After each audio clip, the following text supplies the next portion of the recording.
Mungwarire mubhodha nekuti murume uyu ane nyoka inonanzva waleti yako. Kana nyoka yake ikananzva waleti yako, anobva atokubira mari. Maswera sei mhuri yeZimbabwe? Tinokuchingamidzai zvekare kune chimwe chirongwa pano paZim Facebook Secrets and Confessions. Rekedzei tibva tapinda mumamessages edu atadzoka takakubatirai. Hanzi makadi zvenyu mukoma, please post my story makavigawo chitupa changu. Ininiwo ndiri mukadzi uye zvekare ndine makore 29 years ekuberekwa. Ndinogarawo muno muSouth Africa. Ndinoshanda as a maid. Nekuda kwekuti ndinoshanda ndichigara kubasa, izvi ndo zvakazokonzeresa kuti ndinge ndichizosvikawo pakuita boyfriend.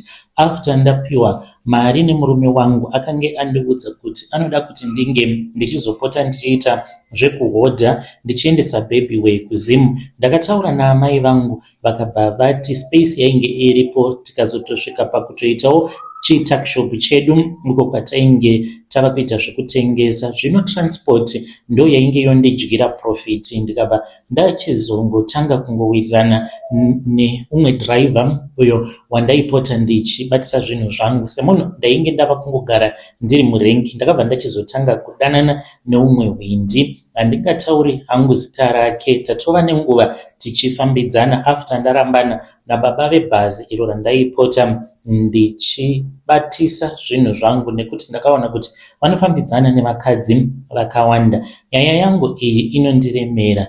Ndava nemurume wandiri kufambidzana naye, tatofambidzana kwemakore 2 zvisingazivikanwi nemurume wangu. Handisi kuzonyepa nekuti ndiri kutoda kutobatsirwawo kuti ndige ndichikwanisa kubuda mazviri, because iniwo hope ndinorota hope dzinotyisa, uye zvekare handisi kuwirirana nazvo zvokupota ndichiendeswa kun'anga nemurume asiri murume wangu. Takatomboenda kun'anga dzekuChipinge akati handei kuZambia, aita sekunge paine zvainge zvisiri kunyatsokufamba zvakanaka, saka akati ainge achida kuti tinge tichizoenda kuZambia, nekuti akati kuChipinge ikoko mushure mekunge tafamba tabetserwa nen'anga 2-3, nekuti yake n'anga iyo yakamubatsira mukuromba kwake kwaakaita, n'anga iyoyo yakazoshayika. Ndikati kwete, hazviiti, nekuti iye ane mudzimai. Ndikati wadii waenda nemudzimai wako kun'anga, kwete kuti ofamba neni uchienda kun'anga. Saka iyewo atori nekamwe kakundidzungaidza kaanoita. Ndiri kuda kubuda mazviri ende handizivi kuti ndingabuda sei. Ndinorota ndiine nyoka dzandiringe ndichitamba nadzo, ende ndinonzwa voice remunhu anenge achiti uri kurereswa nyoka dzehurombwa. Ndiri kutorwadziwa kunyange ndichidya paari murume uyu. Ndinorwadziwa nekuti zvose izvi zvaari kuita hazvina kunaka, nekuti anobira vanhu mari.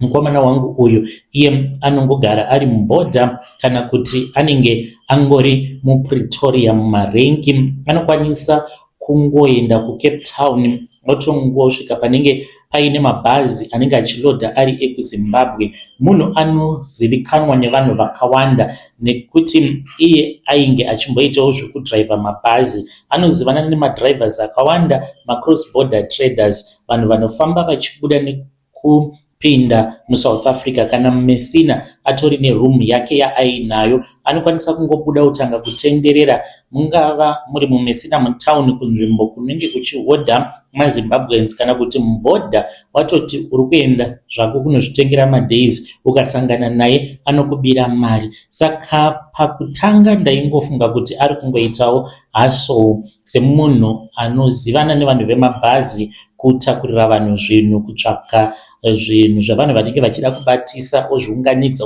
ozozviendesa kumabhazi, kuita maerrands zvekare nekuenda chinonodhindisira vanhu mapassports avo. Saka zvandakazoona zvakandishamisa, ainge aine katsika kake ako kaaigara achiita. Kazhinji aiwanzokunditora kana kuri kunzi ndenge ndiri paoff tobva tanoswera tiri mutown. Aikwanisa kungotanga kungofamba ungoti ngatifambe topinda mashopu avo anowanzo kutenga vanhu vanobva kumusha, mashops emakula emaChina, kana kuti kunana Pep nana Ackermans. Ndo kwataizoenda ikoko toita sekunge panenge paine zvatinenge tichida. Then aibva achizondituma obva anditi enda unokumbira vakadzi avo kuti vange vachikupa change. kana ndikaramba iye aikwanisa kungoenda ega obva angonoti ndibatsireiwo nechange ye100 rand, pane zvandiri kuda. Zvino vari kuti havana change muno mumushopu. Kana tikasapinda mumashopu tinoenda pamabus stop achitarisa vanhu avo vanenge vachida kukwira bhazi pavanenge vatenga matiketsi, vanhu vanenge vaine zvimari anobva atongoenda pavari obva ati shamwari ndipowo change, ndiri kuda kuti ndinge ndichibatisa pasipoti yangu but ndiri kutya kuti kana ndikangova nemari inenge yakabatana ndinokwanisa kubhadhariswa mari yakawanda nemadhiraivha awa. Saka vanhu vazhinji vanobvuma nekuda kwekuti iye ane mushonga uyo waanoshandisa. Vazhinji vanotongomupa chenji ye100 kana kuti 200, vanongoti hapana kana problem. Saka ukangoburitsa chikwama chako kana kuti paunenge wakawandisa mari yako ukazotora yaanenge akupa 100 iyoyo uchinonoizanganisa neimwe mari yaunenge uinayo, paunenge wafuratira wava kutoitawo zvaunenge uchiita mushure mekunge tabva pauri, iwewe unozosara wava kutenga zvimwe zvinhu zvinenge zvisiri necessary, zvinenge zvisina basa kuti unenge uine mari yakawanda sei. Unozopedzisira wava kutenga zvimwe zvinhu zvaunenge usina kumboronga kutenga kana mushopu kana kuti mutauni usati wasimuka bhazi rava kuenda kumusha. Saka nyoka yake panguva iyo yaunenge uchitaura naye inenge yakatarisana newe mumaziso, ndo inoita kuti unge uchiva neconfusion. Saka pose painge achizviita zvinhu izvi ndaisava nebasa nazvo, but paakaramba achingondiudza zvinhu zvainge zviri deep kuti ane nyoka inogara mumotikari make plus kuzopota achienda neni kun'anga, ndakabva ndachizoona kuti munhu wandiri kushandidzana naye ndichidanana naye musatanisti. Mupenyu hwangu hakuna kwaunombofa hwakasvika nemurume akadai so. Saka handisi kutogutsikana navo baba ava. Ndinotya kuti kana ndikangovasiya ndisina kutanga ndanamatirwa vanokwanisa kundigadzira, sezvo ari munhu anoita zvokushandisa mishonga. Ndibetsereiwo muri yeZimbabwe, handina kumbogara ndakaona zvinhu zvinotyisa kudaro. Munhu anonzi anobira mari mushure mekunge atumidzira nyoka yake kuno mumwe munhu uyo anenge atomubatsira atomupa change. Saka ndikuda kuti ndinge ndichiudza vamwe vanhu vanoita zvekuhodha vachitengesa, vanonohodha munana Messina, muBeitbridge, mubhodha, kunyange waenda uchiti uri kuda kunotenga madays, kana ukasangana nemunhu anenge achiti anoda change, muudze kuti hauna kana senti, nekuti kukaramba uchingoita conversation naye murume uyu, iye zvaakandiudza akati the more munhu paanoita conversation neni mushonga wacho unobva wabata, nekuti unenge wakabata rurimi rwake, then anobva achizobvuma kutochinja. And ukaita munyama wekuti wabva kubhodha wadhindisa madays ako wodzoka nako ka100 rand ikako wakachengeta mumba mako, unokwanisa kuita gore rose uchishandira mahara kusvika zuva iro raunenge wazonzi washandisa 100 rand iyoyo. Akandiudza kuti kune vamwe vanhu vanokwanisa kutochovha kana 2-3 years munhu ari mujoni akangochengeta ka100 rand ikako achingomutorera mari. Ndakamboedza kutaura naye kuti ange achiregedza, but iye anoti handingambodzokeri kunhamo, ndinoshaya kuti ndodii. Akati handingambodi kuti tinge tichirambana, sezvo ari munhu anoshandisa mishonga. Ndinotya kuti zvimwe kuda anokwanisa kuzondirongera zano akandiurayisa. Mukomana chindiri kukumbirawo mazano, handidi kungoramba ndakatarira zvinhu zvakaipa zvichiitika. Ndoita sei kana munhu wandinoda achiita zvinhu zvisina kunaka but iye achindipa upenyu hwakanaka? Ndoita sei kuti mwoyo wangu usaramba uchingondidya ndichizvidya pfungwa, nekuti mari ndinopiwa every month anokwanisa kundipa kana 6,000 rands yandinenge ndichitoziva kutoti inenge yangonyuka muhomwe dzake, iri mari yepay inenge yatorerwa umwe munhu. Ndinongoti kune vanhu avo vanenge vachifamba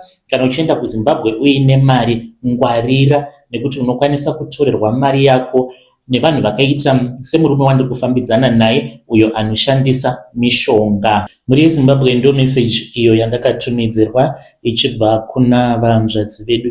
Zvamuine zvivindi zvekutofamba muchitoendeswa kun'anga nemurume wamuri kuti asi murume wenyu. muchashandiswa mukaitwa kachikwambo. Asi hanzi ndo zviri kuitika, hanzi tinotoenda kunana Bosman, anokwanisa kuenda ega kuCape Town achitoita sekunge pane zvaari kuda kubatisa pasipoti yake, obva atsvaka munhu waanokumbira change. Kana akukumbira change obva atokutorera mari achishandisa nyoka yake. Ngatitaurei nezvayo nyaya iyi mucomment section. Rekedzei tibva taenda panyedu inotevera. Zvakangooma hazvo veduwe. Hanzi kikikiki mukomanashi, iwe ramba wakavatarira pamaskrini avo, ramba uchiita malive iwavo uchiverenga maconfessions. Isisu tiri kunakirwa nemari, ndinoita zvekutengesa mabhanana. Iwewe nevateereri vako muchashenuruka miromo nekuverenga nyaya dzedu, isusu tichitofamba nemabenzi masikati machena. Munoti kuromba kwakaipa, ini ndinoti kuromba kwakanaka. Zimbabwe ikunaka kuita nhapitapi chaiyo. Regai ndikuudzei, upenyu hwangu huri kutonyatsokufaya zvakanaka, ende mungandiitawo sei? Ini ndiri baba Tencent chaivo wemuHarare, ende hapana zvamungandiita, ende ndiri munhu ane mari dzake. Handisi baba Tencent wekusekesa vanhu, asi ndinotodya bhegi kunyange mukafini kana ko ungagondidii, hapana. Ende ndinokwanisa kunge ndichifamba zvangu nechingoro changu ndichitengesa mabhanana angu ndichiita mari hodo. Ndinozoti kana hwava usiku, kana tava kudya mari, aiwa tinenge todya mari zvedu tiine vasikana vakanaka. Ende kubva kuMbare kunosvika kuRotten Row nekuna 4th Street ikoko hapana asingatenge mabhanana angu, asi pane chakavanzika chinenge chirimo mungoro yangu.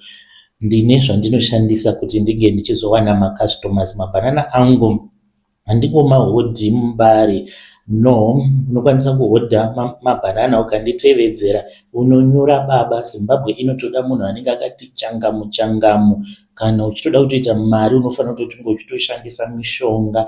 Inini ndinobatsirwa nerimwe svikiro, ndinoshandisa mvura yezvitunha kugezesa mabhanana iwavo nekupota ndichimwaya zvimvura apo pandinenge ndichifamba.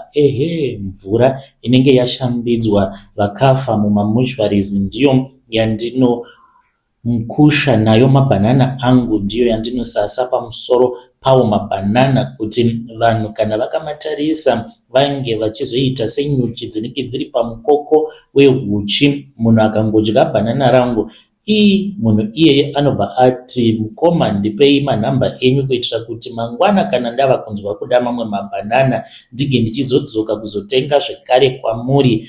Uye ndinoita rombo rakanaka. Uye munhu anenge adya mabhanana angu, kunyange zvikanzi anenge aine mazimhepo, mhepo dziya dzinotombotaramuka kubva kwaari, anotoona zvinhu zvake zvichitotanga kutofamba zvakanaka. Ndikangoti tsvai, ndikatsvaira mabhanana angu apa, ndamwaya mvura yezvitunha mumaoko angu, aiwa hapana kana zvamunokwanisa kundiita. Inini kutotaura kudai so last week ndakatobva kutonovhara dhiri, ndakatopinda mushowroom ndikatonotenga Mercedes Benz yangu mutepfe unoita sekunge ugere muprivate jet yaWicknell Chivhayo. Ndinoita mari kunyange ndikasekwa masikati mukandiseka ndichisunda chingoro chinenge chiine mabhanana angu ndakazara guruva, vanhu vachiti munhu uyu ane nhamo. Vamwe vanototenga vachitotenga mabhanana angu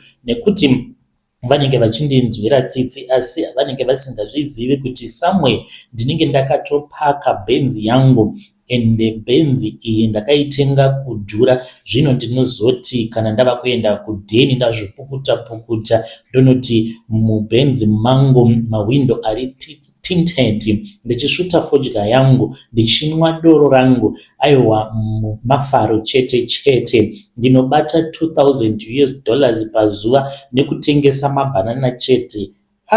Baba ungazodei. Zimbabwe ikunaka, mari iri mumaoko evanhu.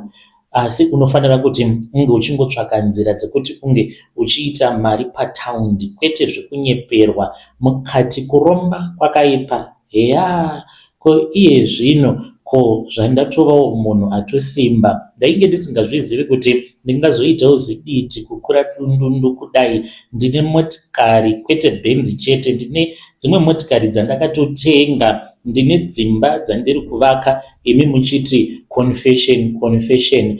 Brother Nashe, vateereri vako ivavo vachiri kungoverenga vasina kana chavakabata, isusu tichijika nyika rutivi tichinakirwa. Ndinotoseka vana veZimbabwe vari kuJoni ikoko, muri kudzingwa kamumalocation, muri kurohwa, muri kudzungaira. Dai hurumende yeko ikakudzingai mose mudzoke kuno kuZimu kuti munge muchigodya mabhanana angu. Ndinotoda kuti muuye muzozadza migwagwa yeHarare, tione kuti mari yangu inozotokwira zvakadii. Mukadzoka kumusha musina kana sendi, mabhanana angu anonaka, munomatenga neshoma yamunenge muinayo. Inini ndichitonakirwa neupenyu nemagirlfriends angu, kudya mabhanana hohodo, mari mupoketi, Benz mugaraji. Vaya vanoti spirituality haina basa, ramba wakadaro. Ini ndinoziva kuti kubata kwandakatoita ndo kwandisvitsa pano nhasi, ende mvura yezvitunha iyoyo ndiyo iri kutoita kuti ndige ndichidzinga kuzvigezesa sesipo yandiri kuzvibvisisa tsvina yenhamo, ndichizova mupfumi akachena. Handityi munhu, handityi rufu, nekuti rufu ndo rwuri kutondipa upenyu. Imi rambai muchiverenga nyaya, isu tichitora mari. Kuromba kwakanaka baba, inhapi tapi chaiyo, kikikikiki, nyika inovakwa nevene vayo. Yo, muri yeZimbabwe ndo message iyo yandakatumidzirwa ichibva kuna mukoma vedu avo. Zvakangooma hazvo vedu we, hanzi munhu uchasvika pakusheneruka muromo uchiverenga maconfession uchingoti kuromba kwakaipa, asi isusu tiri kutonakirwa nemari. Hanzi ndine bhegi, ndine mari yakawandisa, hanzi ndakabva mukutenga Benz straight kubva mushowroom. Imi munoti kudii nazvo? Ngatitaurei navo mucomment section. Rekedzai tibva taenda panyedu inotevera. Hanzi mukoma makadii zvenyu? Vazhinji vanofungidzira kuti vanogadzirwa nehama dzavo. Inini ndakagadzira mwana wemunin'ina wangu, aifanira kuti dai akatoenda kuUK as a nurse aid, but atova ne4 years kubva zvaakazama. Visa rakasvika pakuexpire riri mupassport. Umwe munhu anokwanisa kusazvinzwisisa, but zvakatoramba. Saka ndakati ndaenda kumba kwavo, handingataure kuti vanogarepi muno muZimbabwe. Ndakaendako ndainge ndiine matowe andainge ndakaomesa, ndikazomapisa, asi ndakamapisa ndasvika kumba kwavo. Saka vakange vandipa spare bedroom yekuti ndinge ndichizoshandisa sebedroom. Ndakamuka ndikatoenda musango, ndakashama, ndikandobatidza moto, ndikatora matowe angu aya ndokubva ndamagocha kusvika achizova madota. Mangwana acho makuseni ndo pandakati chimbondiratidza kapasipoti yako. Ndakange ndanyika zvigunwe zvangu mumadota iwawo. Madota akapinda munzara dzangu dzainge dzakareba. Handisi munhu anofarira kugara aine malong nails, but ipapo ndakatochengeta nzara dzangu kusvika dzati rebei. Saka pandakanyika zvigunwe zvangu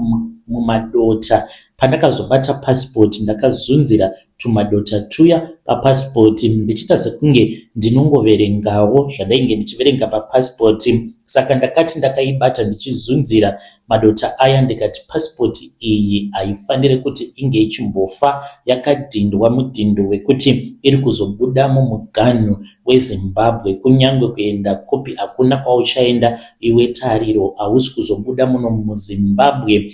Uchange uchizova munhu anenge achingotambudzika, uchingotenderera uri muno muZimbabwe, ende haufi wakazomboita mukana zvekare wekuti unge uchibuda muno munyika. Saka madota edohwe ndiwo anokonzeresa kuti munhu ange achizova nenhamo yakaomarara. Saka dowe iro anditi rinonamira, nhamo inozonamira pauri. Ndo mhiko dzandakaita ndichizoshandisa nekusanganisa nemimwe mishonga, nekuti iro pachezvaro riri rega harina zvarinobatsira.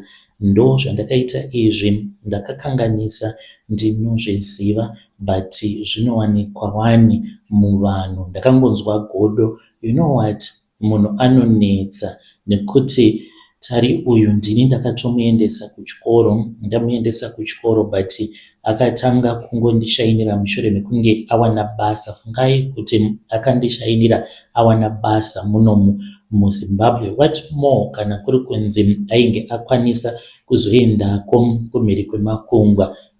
Isu aizototiona sekunge tisiri kana vanhu ka. Ndokusaka ndakasarudza kuti haafaniri kuti ange achizoendako kumhiri kwemakungwa. Muri Zimbabwe ndo message iyo yandakatumidzirwa ichibva kuna vahanzvadzi vedu. Zvamuine hutsinye zvakaoma. Hanzi dowe rakaipa rinokonzeresa kuti munhu ange achizova nebad luck. Pakaipa. Hanzi nhamo inongoramba yakanamira pauri, haufi wakabuda because unenge wakabatwa.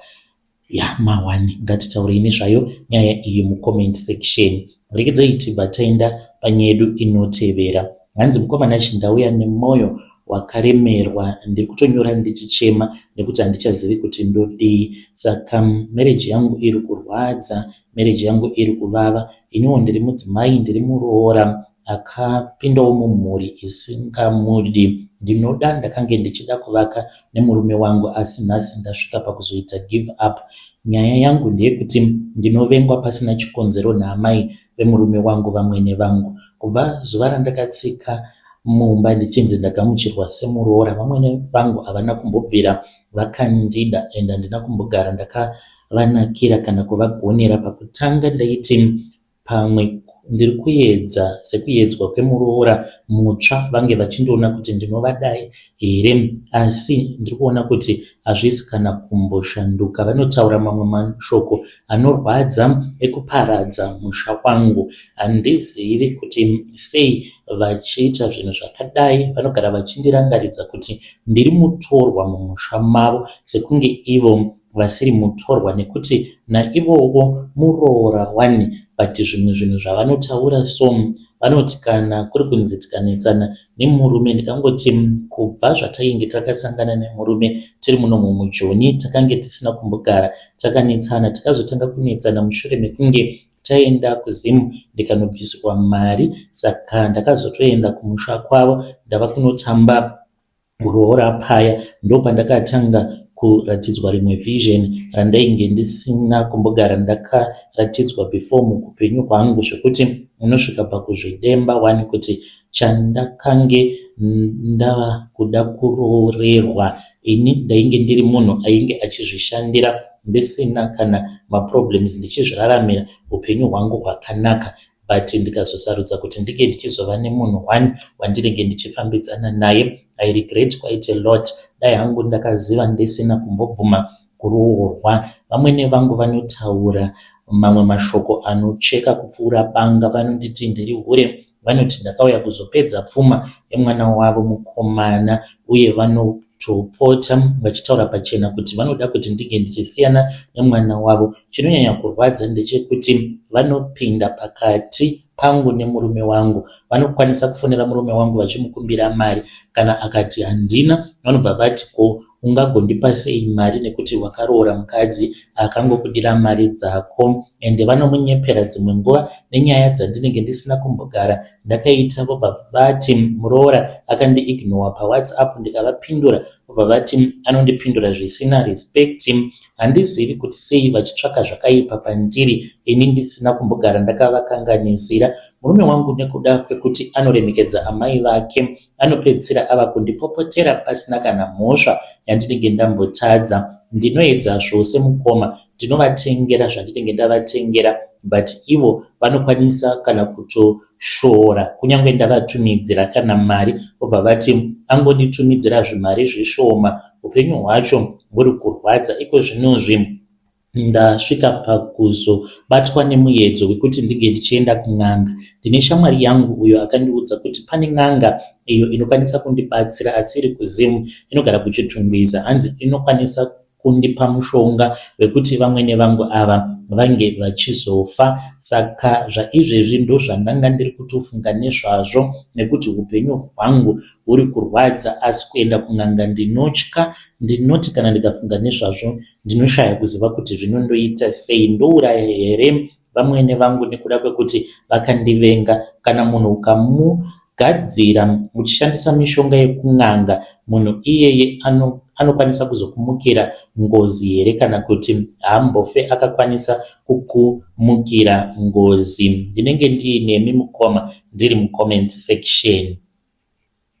Muri Zimbabwe ndo message iyo yandakatumidzirwa ichibva kuna vahanzvadzi vedu, ngatitaurei navo mucomment section. Zvakangooma hazvo vedu we, musaenda kun'anga vahanzvadzi. Kana zvaramba zvinenge zvaramba, there is nothing that you can do. Munopedzisira mazotourawa because hamuzivi chavanenge vakatsika chiri kukonzeresa kuti vange vachikuvengai zvakadaro. Asi ndo message yavo yavakanditumidzira. Regedzei tibva taenda panyaya yedu inotevera. Nyedu inotevera yakamira sekudai so. Hanzi mukoma Nashe, regai ndizvidurure zviri mumwoyo mangu, nekuti ndiri kunzwa kutsvakane neguhwa. Inini ndiri mukadzi akadzidza, ndine degree, ndine madegree angu 2, uye zvekare ndiri munhu anoshanda muno muCape Town murestaurant. Asi munoziva kuti South Africa yakamira sei. Zvinhu zvakaoma kuZimbabwe kwacho, inzara inoruma zvekuti unopedzisira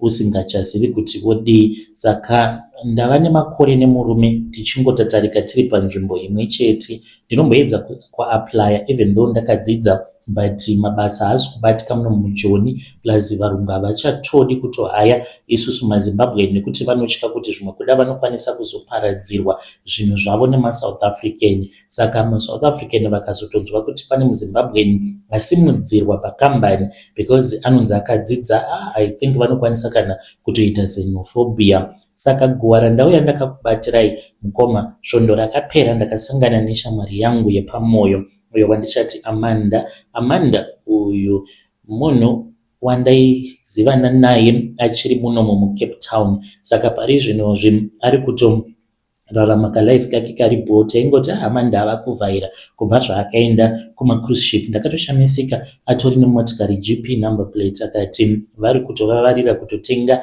imba yavo muno muSouth Africa. Ndakati saka kuno kuri kutsvakei? Akati ndakangouya kuno kujust to relax. Saka ainge aine muzukuru wake waainge achida kuona mulocation matinogara. Ndikati Amanda shamwari, ndiri kutambura, ndibatsirewo ndikwanise kuti ndinge ndichizowanawo basa kumacruise ship.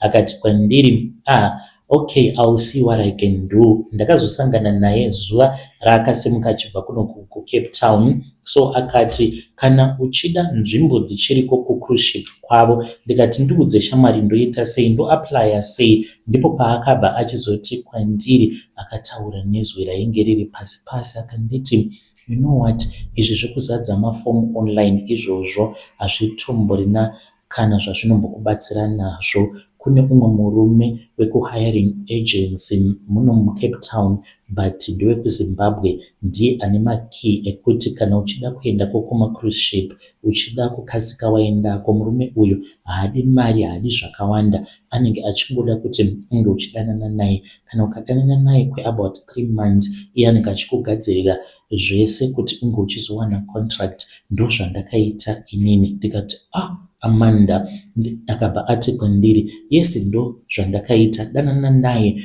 unokwanisa kuzotouya tikatanga kushanda tose ndisati ndasiya basa. Ndikati uda kuendepi? Akati no, I can't tell you now, but tinokwanisa kutomboshanda tose tikapusha ndisati ndasiya basa. Iko zvinozvi ndimire pakaoma. Amanda akatonditumidzira nhamba dzemurume uyu achiti ndike ndichimufonera.